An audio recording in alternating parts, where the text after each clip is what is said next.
My son said, "I don't want your last name anymore. My new dad says you're a loser." I signed the papers. A week later, his stepdad had a twist, and now he is begging me to undo it. I'm Jake, third eye for male, been working as an industrial electrician for the past 12 years. Not the glamorous office job type, but the kind where you're crawling through 100-degree attics in August or freezing your butt off on construction sites in January. The work's brutal, the hours are long, but the money's solid if you know what you're doing and don't blow it on nonsense. Started as an apprentice making barely above minimum wage, getting shocked daily by journeymen who thought hazing was part of the training process. Spent 3 years learning the trade the hard way, taking night classes for certifications while working 50-hour weeks. Got my journeyman license at 24, master electrician at 28, worked my way up through skill and persistence, not connections or handouts. Now I pull about 75 grand a year, which sounds great until you factor in the divorce settlement and child support that ate half my paycheck every month for 3 years straight. Every single month, watching that money disappear while I tried to figure out how to stretch the rest across rent, utilities, truck payment, insurance and food. 3 years ago, my ex-wife Lauren and I split up. Not going to sugarcoat it, the divorce was mostly my fault. I worked too much, wasn't present enough, took her for granted. When you're building a career in the trades, the hours are insane, overtime is expected, emergency calls come at 2 in the morning. I missed dinners, missed the daily stuff that holds marriages together. By the time I realized what I was losing, she'd already moved on. Met some guy named Blake at her yoga studio, one of those trendy places where memberships cost more than my monthly grocery budget. Within 6 months of our separation, they were living together in his house that made our old apartment look like a storage unit. Blake's one of those guys who's never had a real job, but somehow always has money. Calls himself a consultant, whatever that means. As far as I could tell, he made his living giving advice to other people about how to make money, which is basically a pyramid scheme with better branding. Doctors a leased Range Rover, wears designer suits to brunch, and has a watch collection worth more than my truck. The kind of guy who says things like, "I'm building an empire and creating multiple revenue streams," but you can never quite figure out what that empire actually produces, or where those revenue streams actually flow from.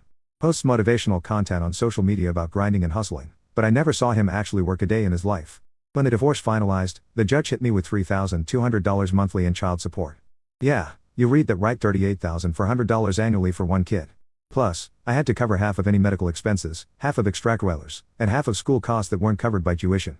My lawyer tried to argue that the amount was excessive given my income and the fact that Lauren was living with Blake in his McMansion. But Lauren's attorney painted me as the absent father who cared more about work than family, who'd emotionally abandon his wife and child for career advancement. The judge looked at Blake's flashy lifestyle, assumed my ex needed the money to maintain their standard of living, for our son's benefit, and dropped the hammer. $3,200 every month, or I'd face wage garnishment, contempt charges, and possible jail time. Not negotiable. Every month for 3 years, like clockwork, that money came out of my account on the first direct deposit from my paycheck, automated so I couldn't even pretend it wasn't happening. Meanwhile, my ex and Blake were posting vacation photos from Cabo, Aspen, Hawaii, and Europe, multiple trips per year, staying at resorts that cost more per night than I paid in monthly rent. My son Russell was getting the latest gaming systems before they even hit stores, wearing designer clothes that cost more than my entire wardrobe, living in a house with an actual home theater, heated pool, and 3-car garage. Taking ski lessons, joining private sports clubs, eating at restaurants where the appetizers cost $50. Me? I was living in an 800-square-foot apartment in a complex where the walls were so thin I could hear my neighbor's TV through the bathroom. Eating leftovers for dinner most nights, meal prepping on Sundays to stretch my food budget across the week, shopping at discount grocery stores and using coupons like my life depended on it. My truck's a 2011 F-150 with 180,000 miles on it, nothing special, just a basic work truck with more rust than paint in some spots. My furniture is mostly from garage sales and Craigslist. I own 3 pairs of work boots and rotate between them based on which ones have the least holes. My idea of splurging was getting the medium drink instead of small at fast food places on the rare occasions I ate out. But I never missed a payment. Not once in 3 years. Because that money was for my son. And whatever issues I had with his mother, Russell deserved to be taken care of. He didn't ask for his parents to get divorced, didn't ask for any of this. So I paid every month on time without complaint. The disrespect started small about 18 months ago. Russell began calling me Jake, instead of Dad. First time it happened, I figured it was just a phase, some teenage rebellion thing. But I corrected him gently. He'd roll his eyes like I was being ridiculous and making a big deal out of nothing. Then came the stories.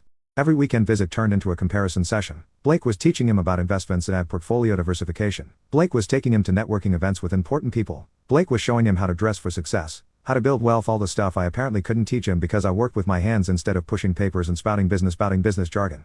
I tried talking to Lauren about it, but she just said Russell was figuring out his own identity, and I shouldn't take it personally. Said boys needed role models who could show them different paths in life. Easy for her to say when she wasn't the one being slowly erased from their kid's life, replaced by some fake entrepreneur with a leased luxury vehicle. The breaking point came on a Saturday in March. Russell was supposed to spend the weekend with me, our standard custody arrangement, 2 weekends a month, plus every other Wednesday for dinner. When I picked him up from Blake's house, Russell came walking out wearing a custom sports jersey. Not just any jersey, one with Blake's last name, Morrison, across the back, like he was part of some dynasty. Nice jersey, I said, trying to keep my voice neutral and not let the hurt show. Blake got a custom made for me. We're going to a game next weekend. His company has box seats, and he knows one of the players personally. Of course he did. Blake knew everyone, apparently, or claimed to, which amounted to the same thing in his world.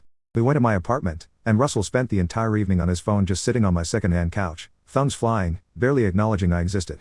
When I suggested we watch a movie like we used to, he said he was busy with group chats. When I asked about school, he gave one-word answers that made actual conversation impossible. When I tried to talk about the camping trip we'd been planning for months, he looked at me like I'd suggested we go to Mars. Blake already took me camping last month, he said flatly, not even looking up from his phone. His version was way better. They stayed at this resort with luxury cabins, a private lake, kayaking, rock climbing walls, not like your tent thing in some random forest. That stung more than anything else. Our camping trips used to be our special thing, just us, a tent, a cooler full of hot dogs and drinks, a couple of fishing rods, and hours of uninterrupted father-son time. Nothing fancy or expensive, but it was ours, our tradition, the one thing that was just about us being together. Now, even that had been upgraded, monetized, turned into another comparison I couldn't win. Sunday morning, Russell asked if we could cut the weekend short. Said Blake was taking him to some exclusive event at a country club and he didn't want to miss a networking opportunity, apparently, for a 13-year-old. I drove him back to Blake's house 3 hours early, and he barely said goodbye, just grabbed his backpack and disappeared through the front door of that massive house without looking back.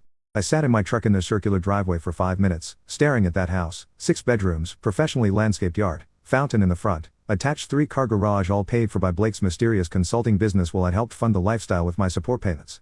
2 weeks later, I got the text that changed everything. I was at work running wire through a new medical office building when my phone buzzed. Russell's name on the screen. Russell, I want to talk to you about something important. My stomach dropped. Important conversations with teenagers never go well. I took my lunch break early, found a quiet corner, and called him back. Sent a voicemail, tried again. Same result. Finally, I texted back. What's going on, Russell? I want to change my last name from Patterson to Morrison. Blake says I should be part of their family officially. He said it would mean a lot to him and Mom. I stared at my phone for a solid 5 minutes, reading that message over and over. My hands were shaking. Tried calling him again, voicemail. Called Lauren, same thing. Waited 10 minutes. Nothing. Finally, Russell texted again. And this is the one that really cut deep.